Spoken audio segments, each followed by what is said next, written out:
So yan na guys, magluluto na si Habi guys. Ayan.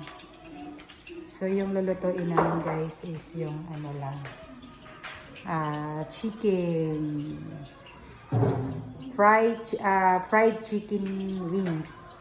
So yun ang lulutuin ni Habi guys. So yun na, paubos na pala yung oil namin. So yun na lang gamitin namin guys. So, pag magluto tayo ng chicken, kailangan talaga yung oil natin is yan. Yung bagong oil. Ay, paubos na. Gamitin mo yung marami. Di ba may nabili tayo sa Isan Arda? Yun na lang gamitin mo, Dad. Tama na yun. Okay. So, yan guys. Magluluto na si Habi.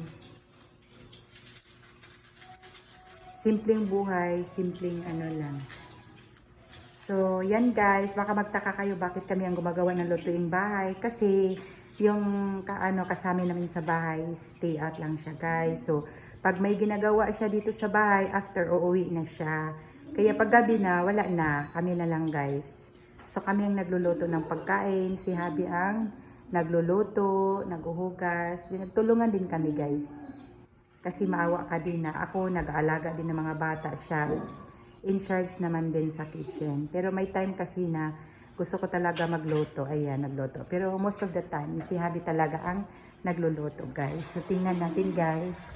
Nagluto na si Habi. Si Hi Daddy. Hi Dad. Yan. So yan, chicken wings. So, yan.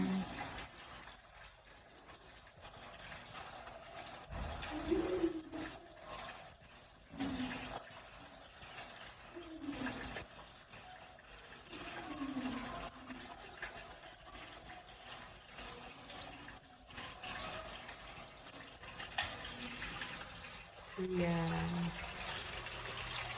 Yung chicken.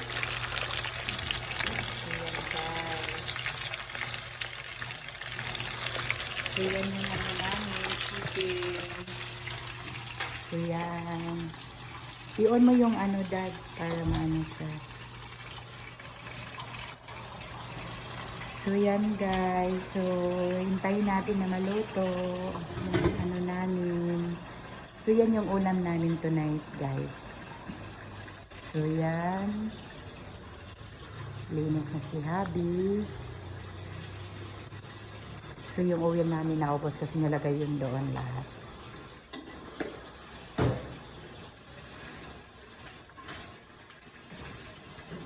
So, yan guys. Anong usapan natin guys?